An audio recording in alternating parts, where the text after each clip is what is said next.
एका नंबरचे भित्र आहेत दोघं भाऊ बहीण. आकाश पाळण्यात बसायला कोण घाबरते? अहो तुमची नीलम घाबरते, एकटीच जाऊन बसली ह्या टेम्पोमध्ये. आजच हिचं नामकरण केले मी, उद्या तुम्हाला पेढं पाठवतो. मला काय ह्याचं नाव बी माहित नाही. अहो टेम्पो बिना पेट्रोलचाच इकडं पळते तिकडं पळते. माझ्यापेक्षा जास्त एक्साइटेड होतं. अहो त्या काकानं असं गरा गरा गरा गरा फिरवलं, काकीचा राग आमच्यावर काढला वाटतं.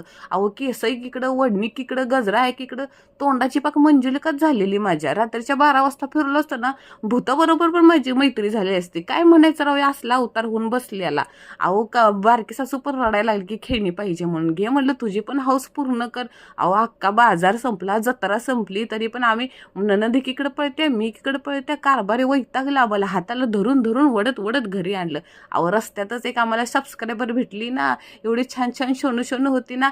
अहो बिंदास बोलायचं, अहो नीलम आम्ही तुमचं सबस्क्रायबर आहे, आम्हाला तुमच्यावर फोटो काढायचे. अहो तुमच्यामुळे तर नीलम आहे ना. बिंदास आवाज द्यायचा भर रस्त्यात. अगं